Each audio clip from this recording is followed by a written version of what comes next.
우리 시간 다시 서신 채로 하나님의 말씀 누가복음 6장 17절부터 26절까지 말씀 보도록 하겠습니다.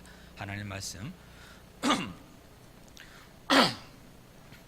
하나님의 말씀 누가복음 6장 17절부터 26절까지 말씀입니다. 누가복음 6장 17절부터 26절. 예수께서 그들과 함께 내려오사 평지에 서시니 그 제자의 많은 무리와 예수의 말씀도 듣고 병 고침을 받으려고 유대 사방과 예루살렘과 두로와 시돈의 해안으로부터 온 많은 백성도 있더라. 더러운 귀신에게 고난받는 자들도 고침을 받은지라. 온 무리가 예수를 만지려고 힘쓰니 이는 능력이 예수께로부터 나와서 모든 사람을 낫게 함이러라. 예수께서 눈을 들어 제자들을 보시고 이르시되 너희 가난한 자는 복이 나니 하나님의 나라가 너희 것이니요 지금 줄인 자는 복이 있나니 너희가 배부름을 얻을 것이미요 지금 우는 자는 복이 있나니 너희가 웃을 것이미요 인자로 말미암아 사람들이 너희를 미워하며 멀리하고 욕하고 너희 이름을 악하다 하여 버릴 때에는 너희에게 복이 있도다. 그날에 기뻐하고 뛰놀라. 하늘에서 너희 상이 큼이라. 그들의 조상들이 선지자들에게 이와 같이 하였느니라. 그러나 화 있을진저 너희 부유한 자여 너희는 너희의 위로를 이미 받았도다. 화 있을진저 너희 지금 배부른 자여 너희는 주리리로다. 화 있을진저 너희 지금 웃는 자여 너희가 애통하며 울리로다. 모든 사람이 너희를 칭찬하면 화가 있도다. 그들의 조상들이 거짓 선지자들에게 이와 같이 하였느니라. 아멘. 작성해 주시기 바랍니다. 네, 우리가 일상적으로 하는 말 중에 이런 말이 있습니다. 무엇인가를 해도 후회고 안 해도 후회라고 하는 이런 말이 있습니다. 이 말은 어떤 것을 선택하는 그 어려움을 잘 드러내주는 말입니다. 정말로 인생을 살아가면서 가장 힘든 것 중에 하나가 바른 선택을 하는 것입니다. 나름대로 예상되는 어떤 결론을 우리가 예측하고 최선의 것을 선택하지만 그 결론도 한치 앞도 내다볼 수 없는 인생이 하는 예측이기 때문에 세월이 흘러가면서 적지 않은 후회를 하기도 합니다.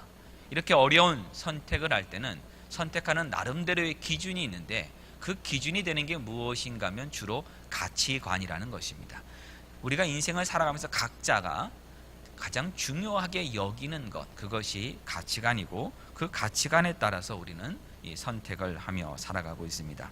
우리가 방금 전에 읽은 이 누가복음 6장 17절부터 26절, 특별히 누가복음 6장 20절 이하의 말씀은 산상수훈이라고 불리는 말씀입니다. 우리가 이제 다음 주에도 계속 살펴볼 것입니다만은 우리가 많은 산상수훈의 유명한 구절들이 있습니다. 원수를 사랑하라. 누구든지 너의 오른편 뺨을 치거든 왼편도 돌려대라. 너희가 비판을 받지 아니하려거든 비판하지 말아라와 같은 예수 믿지 않은 분들 가운데서도 많은 분들이 알고 있는, 어떻게 보면 이 기독교 윤리의 최고봉이 되는 교과서 같은 이런 말씀들이 있는 것이 바로 이 산상수훈입니다. 근데 원래 산상수훈은 마태복음 5장부터 7장까지 있는 이 석장의 말씀을 우리가 산상수훈이라고 이야기하고, 이렇게 산상수훈이라고 이야기하는 것은 마태복음 5장 1절에 예수께서 산에 오르사 앉으신 다음에 제자들을 가르치셨기 때문에 산에 올라가서 산에 위에서 교훈의 말씀을 하셨다 하는 것으로 산상수훈이라고 하는 그 이름을 붙여준 겁니다. 근데 이 산상수훈의 말씀이 어떤 교훈과 윤리적인 가르침에 있는 것이 아니라 제자들에게 어떠한 삶을 살아가야 되는가, 제자들, 예수님을 따라다니는 제자들이 어떠한 가치관을 가지고 인생을 선택하며 신앙생활을 해야 되는 것인가를 가르치는 제자 훈련서입니다. 윤리적인, 그러니까 모든 사람들을 위한 윤리서가 아니라 예수님의 제자들을 위한 제자 훈련서가 바로 이 산상수훈의 말씀입니다. 근데 원래 산상수훈이 올라간다고, 산이 올라가서 말씀한다고 그랬는데 오늘 이 누가복음 말씀은 예수님께서 산에서 내려오셔서 평지에 서서 가르치셨다라고 이렇게 기록되어 있습니다. 17절 말씀입니다. 그러면 이것은 서로 다른 말씀이 아니겠는가라고 이렇게 생각할 수 있습니다만은 그렇지가 않습니다. 왜 그런가 하면 산에 내려오셔서 평지라고 하는 그 평지라는 단어 자체가 헬라어에서는 어떤 상황에서 쓰일 수 있냐면은 산 가운데 보면 중턱쯤에 평평한 곳이 있습니다. 분지처럼. 그때도 이 단어를 사용했습니다. 우리가 한번 생각해 보세요. 산에 올라가서 한 사람이 산 위에 있고 선생님은 제자들은 아래 산 가운데 있다면 산 위에 몇 명이나 서 있을 수 있겠습니까? 많은 사람들이 와서 있을 수가 없습니다. 그래서 예수님께서 산 위에 올라가서 어디에 있느냐? 평지에서, 산 중턱에 있는 평지에서 지금 가르치셨고 많은 사람들이 나와서 예수님의 말씀을 들었기 때문에 실질적으로는 마태복음과 누가복음이 같은 산상수훈의 말씀을 지금 기록하고 있는 것입니다. 그런데 왜 누가는 산에서 내려왔음을 이렇게 지금 이야기하고 있냐는 거죠. 마태는 산 위로 올라갔다고 얘기하고 있고요. 그것은 누가복음은 바로 예수님께서 산 위에서 무엇을 먼저 하셨느냐를 강조하기 위해서입니다. 그러니까 내려와서 가르치시기 이전에 산에서 내려오셨다면 산 위에 올라가셔서 무엇을 했느냐가 전제되어야 되기 때문입니다. 그것이 무엇입니까? 밤새 기도하신 일입니다. 예수님께서 밤새 기도하시고 제자들 가운데서 12명을 사도로 택하여 주셨습니다. 그러면 이때 산 위에서 사도들을 택했습니다. 산 위에 왔던 제자들 가운데서 12명을 택했습니다. 다른 말로 한다면 예수님께서 밤새 기도하실 때 예수님을 따라다니던 많은 제자들도 그 산 위에 밤새 예수님과 함께 있었음을 지금 말씀하고 있는 것입니다. 이것은 예수님이 부르시는 제자들, 예수님이 택하신 사도들이 해야 되는 사명이 무엇인가 하면 바로 기도라는 것을 강조하기 위해서 산에서 내려오셨다고 하는 것을 지금 말씀하고 있는 것입니다. 예수님은 사도를 택하실 때, 사도를 선택하실 때 기도를 통해서 선택하셨습니다. 우리가 어떤 중요한 일을 선택하기 전이라면 반드시 해야 되는 것이 뭐냐면 기도입니다. 그리고 그 기도도 잠깐 한두 번 아뢰고 끝나는 것이 아니라 충분히 하셔야 됩니다. 예수님처럼 밤새 기도하신 것처럼 우리도 충분하게 기도를 하며 무엇인가를 선택해 나가야 합니다. 제자들에게 바로 예수님이 이것을 알려주신 겁니다. 기도를 충분히 한 다음에 무엇인가 선택을 하라는 것입니다. 우리가 기도를 충분히 하고 선택을 하면 그 결과가 정말 우리가 원하는 그 결과가 나와도 자기 자랑을 하지 않습니다. 그리고 그 결과가 내가 원하지 않는 결과가 나온다 그래도 미련이 남지 않습니다. 하나님 앞에 모든 것을 다 맡기고 나가기 때문입니다. 예수님 바로 이것을 제자들에게 몸소 가르쳐 주신 겁니다. 그리고 이 제자들 중에서 12명을 택하신 다음에 산 위에서 함께 내려오셨습니다. 당연히 12명의 사도들도 함께 내려온 것이고 사도로 택함을 받지 못했지만 산 위에 있었던 다른 제자들도 함께 내려왔습니다. 이렇게 많은 사람이 내려왔을 때 그 중에는 또한 아침에는 또 다른 사람들이 또 많이 예수님을 찾아왔습니다. 그럼 모든 제자들, 예수님을 찾아 나온 그 사람들 가운데는 유대 사방과 예루살렘과 심지어 두로와 시돈의 해안으로부터 또 많은 사람들이 예수님을 찾아왔다라고 지금 이렇게 말씀하고 있습니다. 그럼 이렇게 많은 사람들이 예수님을 찾아온 이유는 무엇인가 하면 예수님의 말씀도 듣고 병 고침을 받기 위해서였다고 성경이 우리에게 지금 알려주고 있습니다. 다시 말하면 예수님을 찾아 나온 사람들은 예수님을 만나야만 하는 목적과 이유가 분명했다는 사실입니다. 단순한 호기심 때문에 예수님께 온 것이 아니라 그들의 병 고침을 받기 위해서 나온 것이고 예수님의 말씀을 듣기 위해서 나온 겁니다. 우리가 예수님을 찾아 나올 때도 이 시간 하나님께 예배하러 이 자리에 나올 때도 바로 이런 마음의 태도를 가지고 나와야 합니다. 하나님 앞에 예배하는 분명한 이유가 있어야 됩니다. 예수님을 만나야 하는 분명한 이유가 있어야 됩니다. 그저 습관적으로 주일이니까 교회에 나가야지가 아니라 왜 하나님을 예배해야만 하는가, 그리고 왜 예수님을 찾아야만 하는가를 우리는 그 분명한 이유를 가지고 예수님께 나와야 하고 하나님께 예배해야 합니다. 두로와 시돈이라는 그 지방은 이방인들이 주로 사는 지역입니다. 두로와 시돈에서까지 예수님을 찾아왔다는 것은 이방인들도 예수님의 제자가 될 수 있음을 지금 보여주는 겁니다. 이방인들도 예수님의 말씀을 듣고 예수님을 따라다니고 예수님에서 지형을 받을 수 있다는 것을 지금 우리에게 알려주고 있는 겁니다. 다시 말하면 이 산상수훈의 그 말씀도 예수님 당시에 팔레스타인에 살고 있던 유대인들에게만 주어진 말씀이 아니라 모든 민족에게, 모든 사람에게 시간과 공간을 초월해서 지금 우리들에게도 적용되는 생명의 말씀임을 우리에게 지금 알려주고 있는 것입니다. 유대 사방이라고 하는 것은 팔레스타인 방방곡곡입니다. 예루살렘은 유대인들의 가장 자부심이 있는 곳입니다. 그곳에서도 예수님을 찾아 나왔습니다.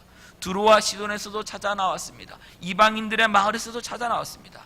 다시 말하면 예수님의 인기가 널리 퍼졌다는 것입니다.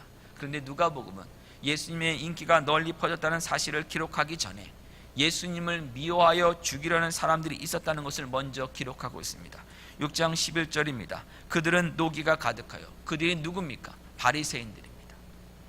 종교 지도자들입니다.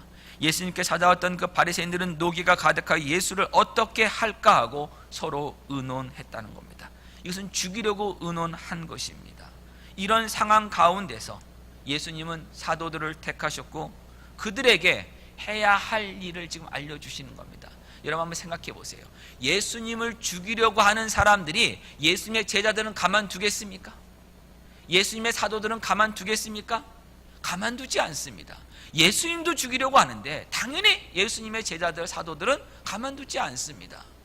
그렇다면 예수님이 이런 상황에서 사도들을 택한 다음에 그들에게 무엇을 가르치시겠습니까? 앞으로 있을 그 일에 대해서 어떻게 대해야 될 것인지, 어떠한 가치관으로, 어떠한 생각으로, 어떠한 태도로 신앙생활을 하며 예수님을 따라 다녀야 할 것인지를 예수님이 지금 알려주시기 위해서 지금 이 말씀을 가르치고 계신 겁니다. 첫 번째 예수님 가르쳐 주신 상황은 말씀은 무엇이었습니까? 예수님은 바로 능력과 사랑의 하나님이심을 가르쳐 주셨습니다. 그래서 예수님께 나왔던 모든 사람들 병고침을 다 해 주셨습니다. 아픈 사람들이 예수님께 나왔습니다. 근데 그 중에는요, 이방인들도 분명히 있었습니다. 두로와 시돈에서 온 사람들도 분명히 있었습니다. 그들도 예수님께 나왔을 때 예수님 고쳐 주셨습니다. 직접 보여주신 겁니다. 앞으로 하실 그 말씀을. 어떤 말씀입니까? 원수를 사랑하랍니다. 이방인들과 유대인들은 이방인들을 원수처럼 대했습니다. 그런데 그들도 사랑하는 것을 직접 보여주셨습니다. 제자들이, 사도들이 어떻게 살아가야 되고 사도가 누구인지를 예수님은 직접 알려주신 겁니다. 마찬가지입니다. 우리 교회가 해야 될 일도 무엇입니까? 바로 예수님이 누구신가를 보여주는 겁니다.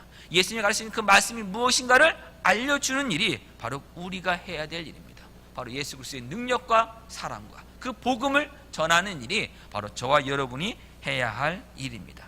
이 산상수훈의 말씀을 읽을 때 여러분이 놓치지 말아야 할 것이 무엇인가 하면 예수님께서는 예수님을 찾아온 제자들에게 하신 말씀이라는 것을 우리는 놓치지 말아야 됩니다. 예수님은 지금 제자들에게 제자가 누구인지, 무엇을 해야 되는지, 어떻게 살아야 하는지, 어떤 가치관을 가지고 살아야 되는지를 지금 말씀하여 주신 겁니다. 이것을 통해서 또한 역설적으로는 제자가 아닌 사람들은 지금 빨리 예수님의 제자로 들어와야 된다는 또 알려주신 겁니다. 불신자들과 위선자들에게는 빨리 회개해야 될 그 이유들을 가르쳐 주신 겁니다. 회개할 이유가 있고 제자들은 이렇게 살아가면 안 되고 다른 삶을 살아가야 한다는 경고와 격려의 말씀을 하신다는 것은 그들의 연약한 부분을 지적하는 것이고 잘못을 지적하는 겁니다. 사람은 누군가에게 잘못을 지적당하면 기분이 좋지 않습니다. 내 혼나는 소리를 듣기 좋아하는 사람 없습니다. 아유, 정말 조언해 주십시오. 정말 조언하다가 원수가 되는 것이 세상 살아가는 사람들의 모습입니다. 아무리 좋은 말이라도요, 정말 충원되는 그 말하기는 쉽지 않습니다. 예수님께서 제자들에게 하신 말씀, 제자들에게 경고하신 말씀, 격려하신 말씀, 불신자들과 위선자들에게 빨리 해결하는 그 말씀은 정말 듣기 힘든 이야기들입니다. 정말 우리가 이 산상수훈의 말씀을 읽어가면서 우리가 느끼는 게 무엇입니까? 정말 이렇게 살아가는 것이 가능하냐 이겁니다. 정말 원수를 사랑하는 것이 가능한가? 정말 다른 사람이 나의 오른쪽 뺨을 치면 그때 왼뺨을 돌려대는 것이 정말 가능한 삶인가 하는 것입니다. 사람이 어떻게 이런 삶을 살아갈 수 있는가? 예수님이니까 이런 삶 살아가셨지 우리는 이거 못 사는 거 아니겠는가? 정말 삶에 적용하기 쉽지 않은 말씀들입니다. 어찌 보면 듣고 싶지 않은 말씀들입니다. 근데 이때가 언제 상황이라고 그랬습니까? 예수님을 죽이려는 사람들이 등장했을 상황입니다. 종교 지도자들과 유대인들 중에서 힘이 있다는 사람들은 예수님을 지금 죽이려고 했던 상황입니다. 그런가 하면 일반 백성들, 또 심지어는 이방인들 같은 많은 사람들은 지금 예수님을 좋아해서 예수님을 찾아왔습니다. 그럼 그때 예수님은 어떤 말씀을 하셔야 합니까? 듣고 싶어하는 말을 해줘야 합니다. 듣기에 좋은 소리를 해줘야 합니다. 자신의 인기를 더 끌어올리는, 그리고 자기의 세력을 더 구축하는 이야기를 해야 바리새인들 같은 사람들이 예수님을 죽이려는 그 생각조차도 못하게 되는 겁니다. 그런데 예수님은 그런 말씀을 하지 않으셨습니다. 예수님은 사람들이 듣기 좋아하는, 듣기 원하는 말씀을 하신 것이 아니라 예수님은 제자들이 들어야만 하는 말씀을 하셨습니다.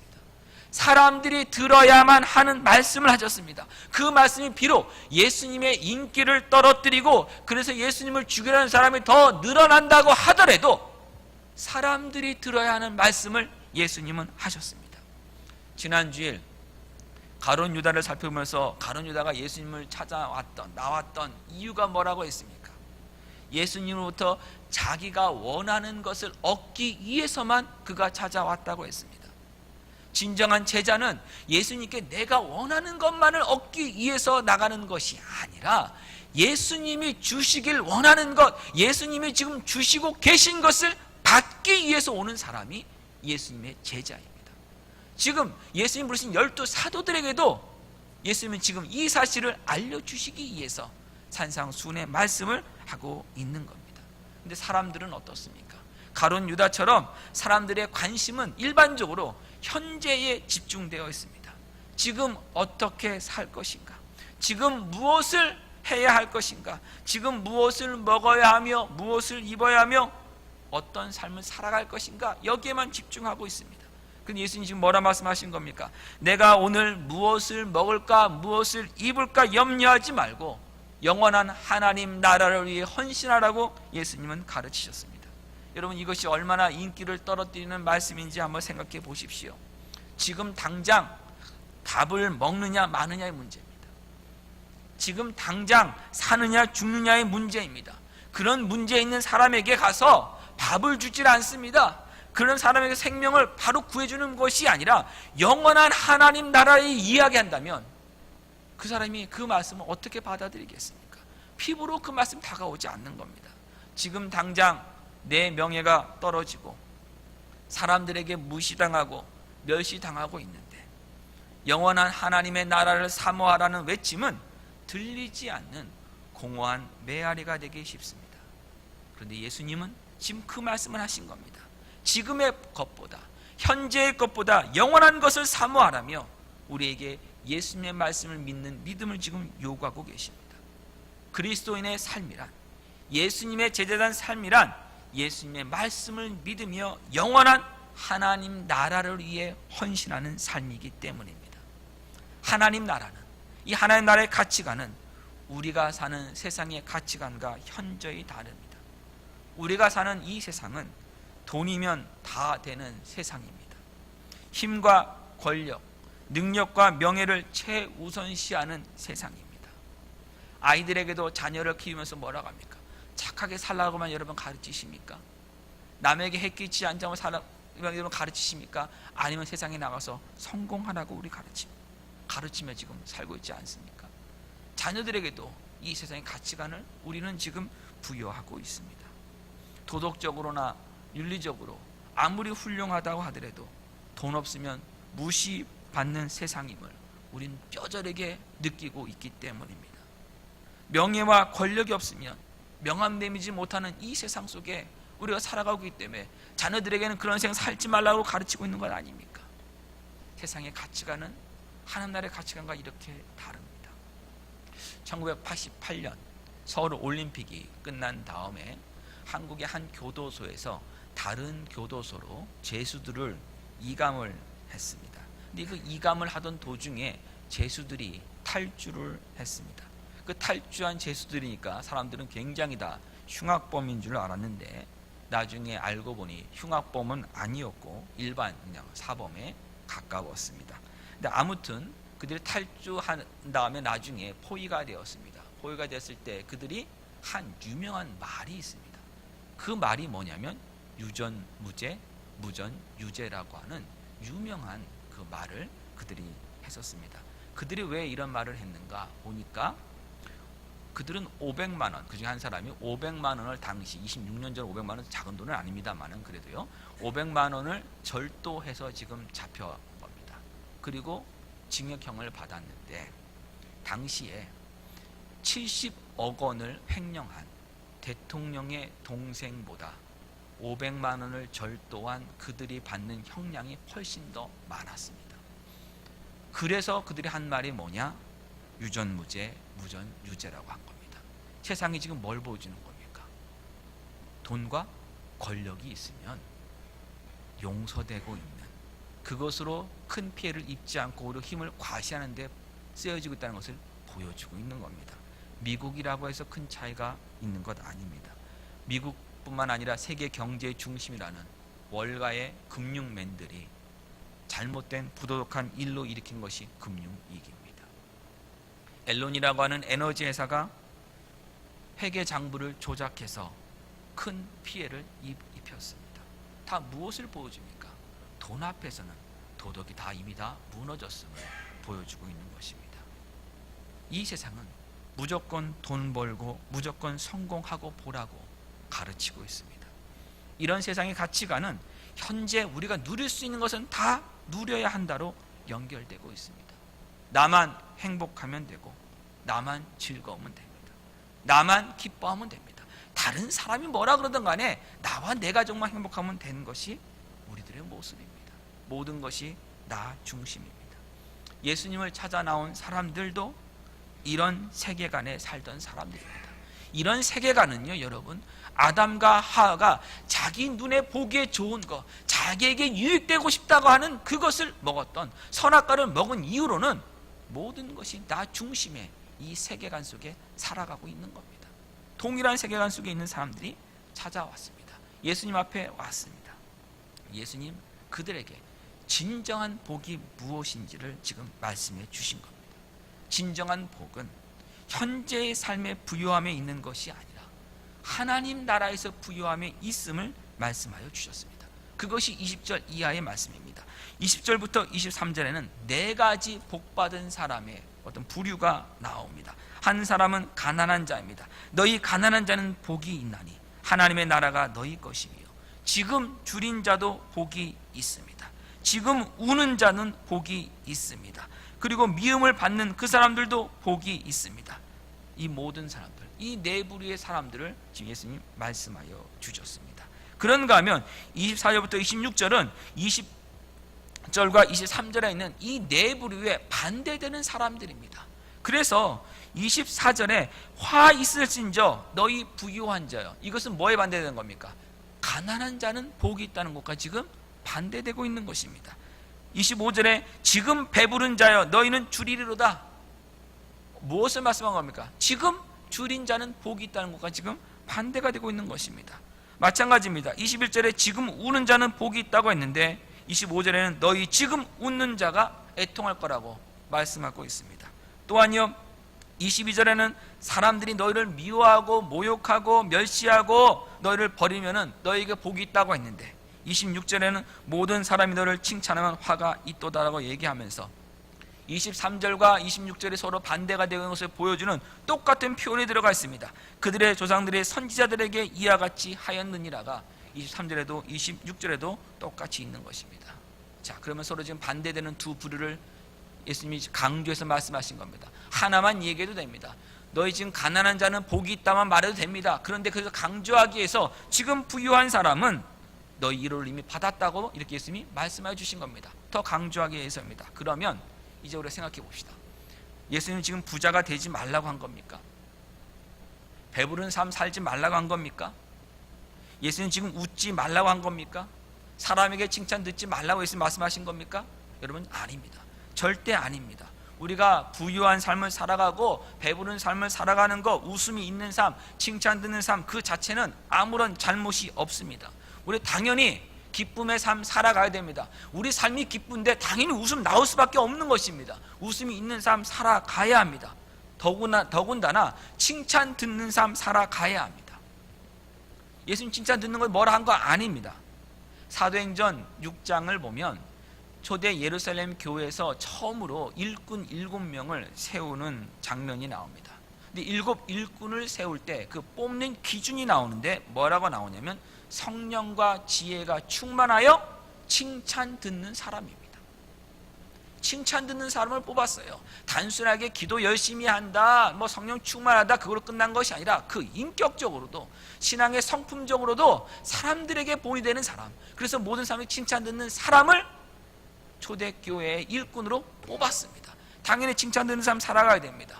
바울의 영적인 아들인 디모데가 어떤 사람이냐고 성경이 얘기하냐면 사도행전 16장 2절은 디모데는 루스드라와 이고니온에 있는 형제들에게 칭찬받는 자다라고 했습니다. 많은 형제들에게 칭찬받는 그 사람이 바로 디모데였습니다. 로마서 14장 18절에 이렇게 말씀합니다. 이로써 그리스도를 섬기는 자는 하나님을 기쁘시게 하며 사람에게도 칭찬을 받느니라. 그러면 여러분, 우리 예수 그리스도를 믿으면서 신앙생활 하면서 하나님께 칭찬 듣고 하나님을 기쁘시게 하고 사람에게도 칭찬 듣는 것은 우리가 그렇게 살아가야 되는 목표 중에 하나입니다.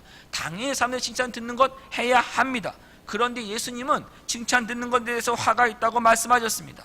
부자에 대해서 화가 있다고 말씀하셨습니다. 배부른 사람에 대해서 화가 있다고 말씀하셨습니다. 웃고 있는 사람에 대해서도 화가 있을 거라고 지금 말씀하셨습니다. 왜 이렇게 말씀하신 겁니까? 지금 예수님이 하신 그 말씀은 산상수훈을 읽을 때 놓치지 말아야 되는 그 사실에 있습니다. 무엇이냐면 제자들에게 하신 말씀입니다.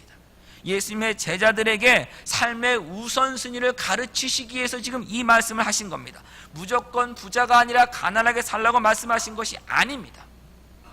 누가복음 8장 1절 3절 보면 이런 말씀이 있습니다. 여러 여자들이 자신들의 소유로 예수님과 제자들을 섬기더라. 예수님과 제자들을 섬기기 위해서 여러 여자들이 뭘 가지고 왔어요? 자신의 소유를 가지고 왔어요. 소유가 있는 사람은 부자입니까? 가난한 사람입니까? 부자죠. 하나님 주신 그 부를 가지고 사용한 것을 예수님 받으셨습니다. 누가복음 19장 이하를 보면 부자 세리인 바로 삭개오가 나옵니다. 삭개오가 예수님께 찾아왔을 때 삭개오 보고 예수님이 삭개오야 너는 나한테 올 수가 없다. 네 모든 거 다 판 다음에 가난해진 다음에 오라고 예수님 말씀하시지 않았습니다. 예수님 삭개오 내치지 않고 받으셨습니다. 그러면 지금 이 전체 말씀은 지금 무엇입니까? 예수 그리스도의 제자로서 이 땅의 삶들을 살아갈 때, 다시 말하면 신앙생활할 때 하나님과 돈을 선택하는 상황이 도달할 때 돈을 택하지 말고 하나님을 택하라고 예수님 지금 말씀하신 겁니다. 부자가 되기 위해서 돈을 택하지 말고 비록 가난하다고 하더라도 가난해질지라도 하나님을 택하라고 지금 말씀하신 겁니다. 예수님의 제자로서 예수님에게 드려야 할 온전한 헌신을 희생해서 부자가 되는 것을 택하지 말라는 경고입니다. 돈 자체가 나쁜 것은 아닙니다. 소유가 잘못은 아닙니다. 그러나 그 돈과 소유가 하나님과의 관계를 대신할 수 없기 때문에 예수님은 하나님과의 관계를 우선시하라고 지금 제자들에게 가르쳐 주신 겁니다. 잘 먹는 거 화가 있다고 했습니다. 이 말은 결국 무슨 말씀입니까? 자신의 배를 만족시키기 위해서만 살지 말고 자신의 행복만을 위해서만 살지 말고 예수님을 닮아가는 삶을 택하라는 겁니다. 세상 속에 살아가며 때로는 배가 고플 수도 있지만 세상이 알지 못하는 식량, 바로 이 영원한 식량이 있는 사람이 되었음을 보여주는 예수님의 제자가 되라고 예수님은 지금 말씀하여 주신 겁니다. 칭찬 듣는 것은 미움과 박해받는 것의 반대입니다. 다른 사람들이 나를 박해하지 않고 칭찬만 한다면 예수님 따라가는 삶을 점검해 보라고 예수님은 지금 경고하신 겁니다. 그래서 26절에 보면 너희를 칭찬하면이 아니라 모든 사람이 너희를 칭찬하면이라고 분명히 모든을 붙였습니다. 여러분 혹시 살아가시면서 안 믿는 사람이든 믿는 사람이든 모든 사람에게 칭찬 듣겠다는 목표를 세우셨다면 지금 이 순간 버리십시오. 지금 이 순간 버리십시오. 그것은 예수님 제대로 따라가지 않겠다고 여러분이 결심한 겁니다. 우리가 신앙생활 하다 보면요, 정말 예수님 따라가다 보면 어쩔 수 없이 욕을 먹기 마련입니다. 믿지 않는 사람들은 우리가 정말 열심을 다해서 예수 믿으면 뭐라 그럽니까? 왜 저렇게 미친 듯이 예수 믿냐고 하지 않습니까? 바보처럼 왜 믿냐고 하지 않습니까? 광신도가 아니냐고 비난하지 않습니까? 우리에게 부정적인 말 하기 마련입니다. 예수님을 믿고 예수님을 따라가면서 모든 사람에게 칭찬 들을 수 없습니다. 신앙생활 하면서 모든 사람에게 칭찬 들을 수 없습니다. 그거 여러분 버리셔야 합니다. 예수님 지금 그 말씀하신 겁니다. 모든 사람이 너희를 칭찬하면 화가 있도다. 거짓 선지자만 칭찬 들었어요, 여러분. 이스라엘 백성들에게. 여러분 신앙생활 하면서 모든 사람에게 칭찬 들으려고 더 이상 하지 마십시오. 이런 의미에서도 여러분, 지금 가난한 자, 물질적인 가난한 것만을 예수님 칭찬한 것 아닙니다. 앞에 있는 복이 있는 사람은 분명히 결핍된 사람입니다. 우는 사람은 웃음이 결핍된 겁니다. 가난하다는 것은 물질이 결핍된 겁니다. 예, 모든 것들이 지금 결핍된 사람들입니다. 그런데 그들에서 얘기할 때 한 가지 조건을 예수님 분명히 마지막에 붙이셨습니다. 22절 보시겠습니다. 인자로 말미암아 사람들이 너희를 미워하며 멀리하고 욕하고 너희 이름을 악하다 하여 버릴 때에는 너희에게 복이 있도다. 사람들에게 미움을 받고 멀리함을 당하고 욕을 먹고 억울한 누명을 씁니다. 너희 이름을 악하다 하여 버린다는 것은 억울한 누명을 쓰고 버림을 당한다는 것은 모든 인간관계가 다 끊어진다는 겁니다. 한번 생각해 보십시오. 누군가가 나를 다 미워한다면 그 원인 중에 하나가 내 잘못일 수도 있습니다. 내가 실수하고 내가 죄를 짓고 내가 잘못하고 내 성격에 문제가 있어 사람들이 나를 미워할 수도 있기 때문에 그거 놓고 복이 있다고 말할 수 있는 것은 아닙니다. 그래서 그 앞에 조건이 하나가 있어요. 22절 맨 처음 시작이 뭡니까? 인자로 말미암아입니다. 인자가 누굽니까 여러분? 예수님입니다. 예수님 때문에라는 조건이 내 부류의 사람들에게 다 연결됩니다. 예수님 때문에 지금 가난한 사람입니다. 예수님 때문에 지금 배가 고픈 사람입니다. 예수님 때문에 지금 미움을 받고 있는 사람입니다. 예수님 때문에 지금 우는 사람들입니다. 이런 사람들이 복이 있다는 겁니다. 그 이유가 무엇입니까? 예수님 때문입니다. 예수님 때문에 하나님 우리에게 복 주신다고 지금 말씀하고 있는 겁니다. 우리가 예수님 때문에 예수님을 더 따라가기 위해서, 예수님 앞에 더 헌신하기 위해서 우리는 때로는 가난을 택할 수도 있는 겁니다. 예수님 믿는 것 때문에 가난을 택한다면 그것은 오히려 지금 복이 있다고 말씀해 주신 겁니다.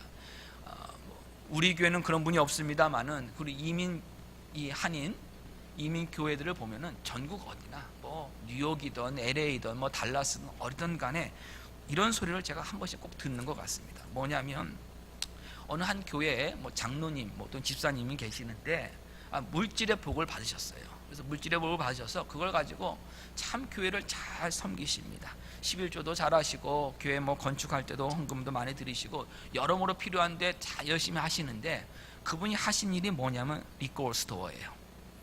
예, 술을 파는 술병만 파는 그런 가게를 하시는데 참 돈을 잘 버시는 분이시다 이런 얘기를 하면서 신앙 좋다고 얘기를 합니다.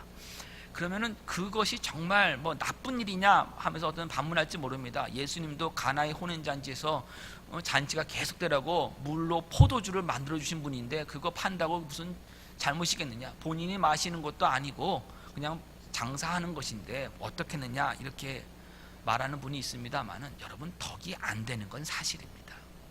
덕이 안 되는 건 사실이에요. 그걸 통해서 벌어서 예수님과 교회 일 한다고 말해서는 안 됩니다. 안 됩니다. 사람들이 죄를 짓게 만드는데 도움되는 일을 하면서 그거로 번 돈을 가지고 주님의 일을 한다고 한다면 그거는 덕이 안 되는 겁니다. 하지 말아야 되는 겁니다. 차라리 정말 어쩔 수 없이 7일을 일해야 먹고 사는 그 직업을 택한다고 하더라도, 그래서 주일 성수를 잘 못한다고 하더라도 그 일을 내려놓는 것이 저는 더 옳다고 봅니다.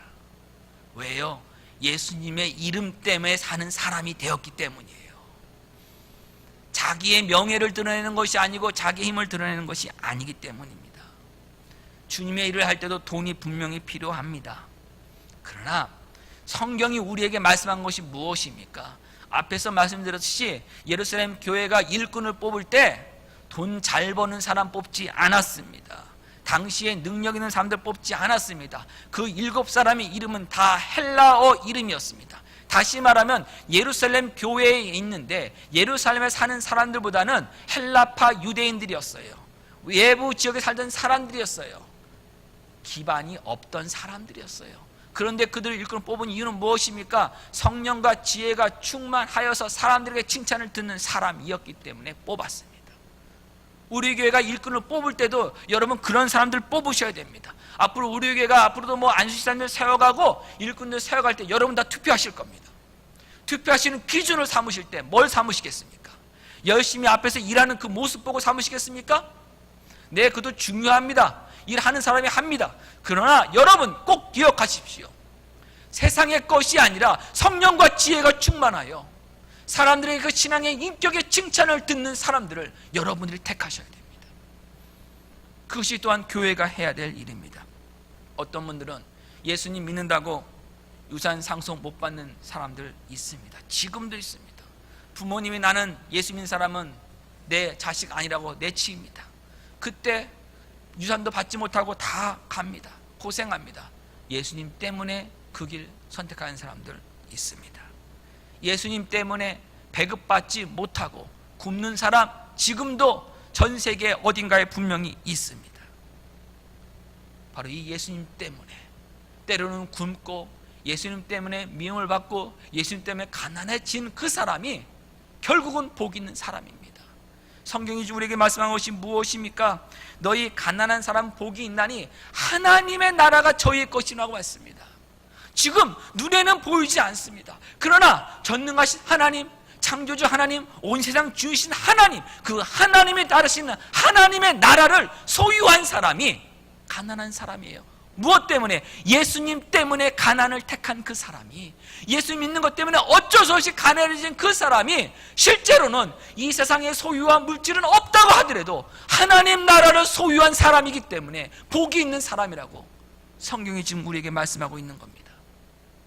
영원한 나라, 하나님 나라를 소망하는 사람이 되었기 때문에 그 사람이 복 있는 사람입니다. 지금 우리가 가지고 있는 것 일시적으로 가지고 있는 겁니다. 길어야 몇십 년 더 가지고 살다가 결국 다 놓고 갈 겁니다. 길지 않습니다. 우리는 몇십 년에 목숨 거는 사람들 아닙니다. 예수님의 제자들은요, 이 세상이 제공하는 최고의 것이라고 하더라도 그것이 예수님을 따라가는 데 방해가 된다면 포기하는 사람이 예수님의 제자입니다. 그 제자의 가치관을 지금 말씀한 겁니다. 그래서 세상을 향해서는 가난한 사람이지만 하나님을 향해서는 부유한 사람이 그리스도인들입니다. 반대로 세상을 향해서는 부자이지만 하나님을 향해서는 거지가 있고 영적 파산자들이 있습니다. 그런 삶을 살지 말라고 지금 예수님 알려주신 겁니다. 자기 만족, 자기 이익, 자기 이기적 기쁨만을 위해 사는 삶, 자기 자신을 의지하고 세상을 의지하고 세상을 두려워하는 삶은 영원한 관점에서는 어리석은 삶이고 거지의 삶입니다. 누가복음 12장으로 가보겠습니다.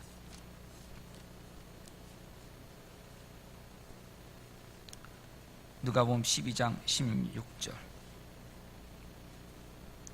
또 비유로 그들에게 말하여 이르시되 한 부자가 그 밭에 소출이 풍성하매 심중에 생각하여 이르되 내가 곡식 쌓아둘 곳이 없으니 어찌할까 하고 또 이르되 내가 이렇게 하리라. 내 곡간을 헐고 더 크게 짓고 내 모든 곡식과 물건을 거기 쌓아두리라. 또 내가 내 영혼에게 이르되 영혼아 열에 쓸 물건을 많이 쌓아두었으니 평안히 쉬고 먹고 마시고 즐거워하자 하리라되 하나님은 이르시되 어리석은 자여 오늘 밤에 내 영혼을 도로 찾으리니 그러면 내 준비한 것이 누구의 것이 되겠느냐 하셨으니 자기를 위하여 재물을 쌓아두고 하나님께 대하여 부여하지 못한 자가 이와 같으니라. 이 부자는요, 세상의 관점으로 보자면 정말 부자입니다. 그리고 세상의 가치관으로 보자면 이 부자는 지혜로운 사람입니다. 창고를 더 크게 지어서 모든 것을 다 저장하고 미래를 준비하는 사람입니다. 그러나 영혼의 면에서는 이 사람은 가난한 사람입니다. 왜 그렇습니까? 이 창고에 들어있는 모든 양식과 소출과 수확들이 영혼과는 아무런 관계가 없기 때문입니다. 영혼을 살찔 수 있는 것이 아니기 때문입니다. 영혼의 생명을 보장하는 것이 아니기 때문에 영혼의 면에서는 가난한 자입니다. 그리고 영원한 시간의 관점에서 보자면 이 사람은 어리석은 자라고 하나님 분명히 말씀하여 주셨습니다. 지금 우는 자도 복이 있다고 얘기했습니다. 이건 뭘 얘기하는 거냐면 이 악한 세상에서 예수님의 제자이기에 받는 그 고난 때문에 우는 사람을 얘기합니다. 그때 이 세상의 고난 가운데서 할 수 있는 것이 없습니다. 우는 것밖에는 할 수 없습니다.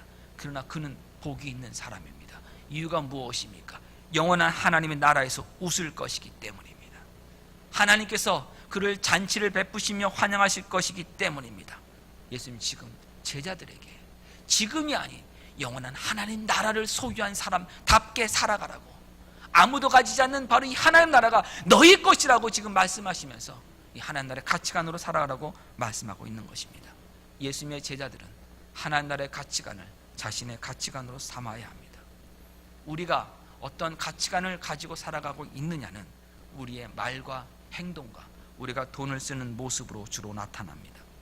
저와 여러분이 목사로서, 집사로서, 형제와 자매로서, 그리스도인으로서 주일날 교회에 이렇게 온다는 것을 제외하고 나머지 월요일부터 토요일까지의 삶이 세상 사람들과 차이가 전혀 없는 삶을 살아간다면 여러분, 이것은 가난한 삶입니다.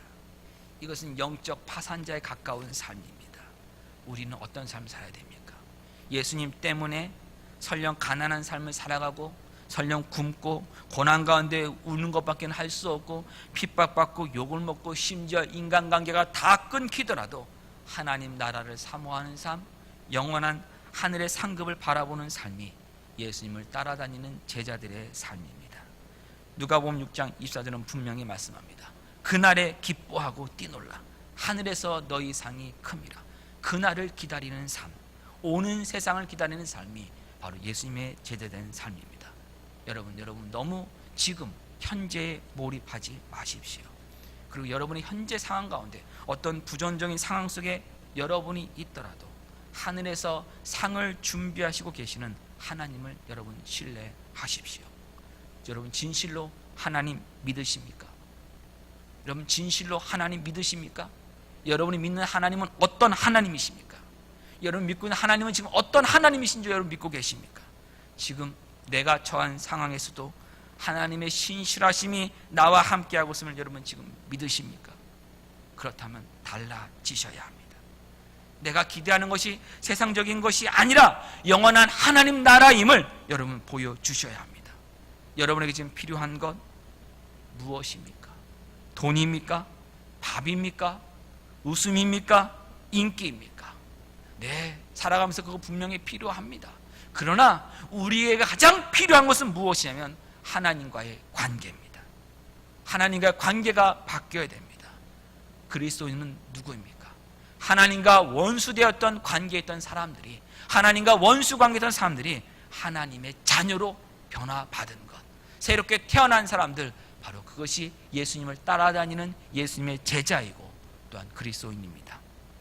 여러분 한번 유람선을 탔다고 한번 잠시 가정해 보십시오. 유람선 안에서 모든 일들 사실 가능합니다.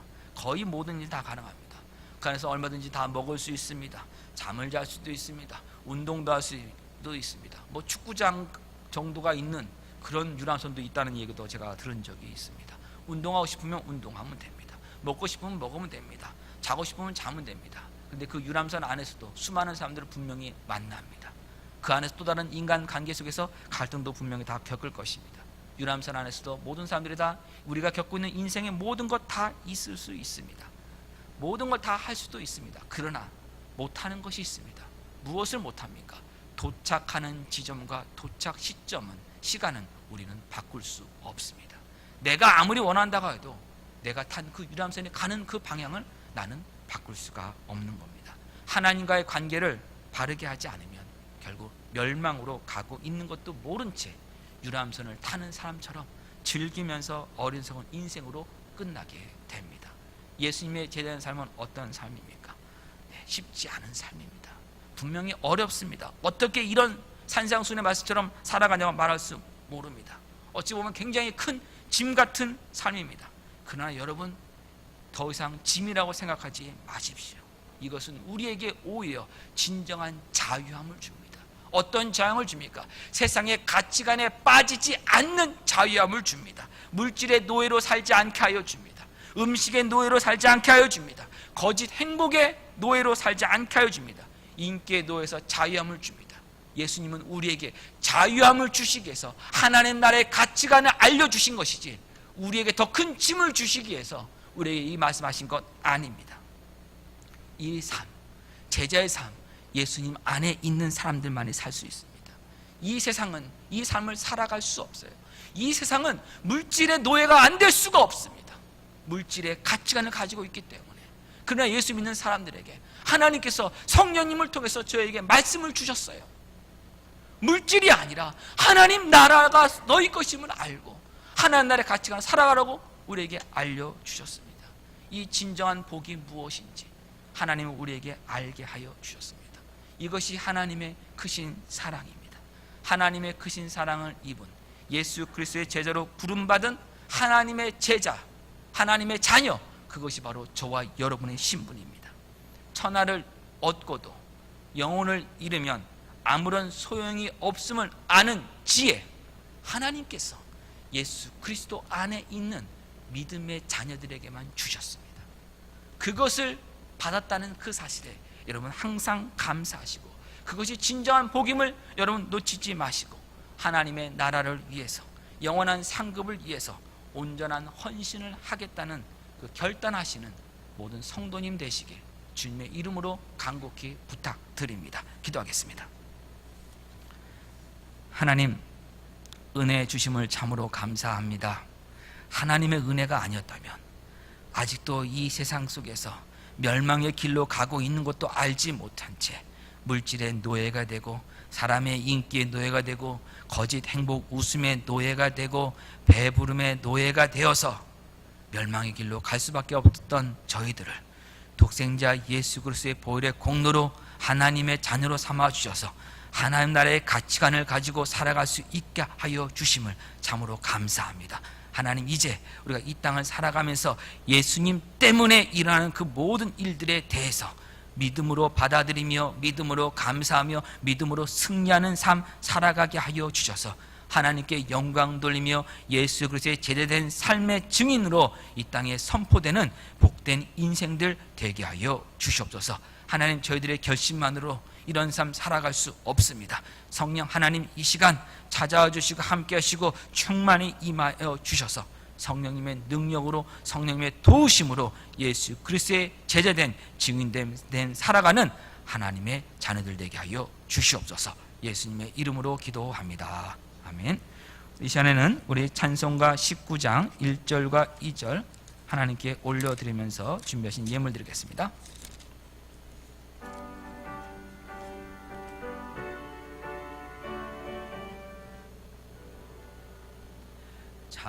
찬송하는 소리 있어 사람 기뻐하도다.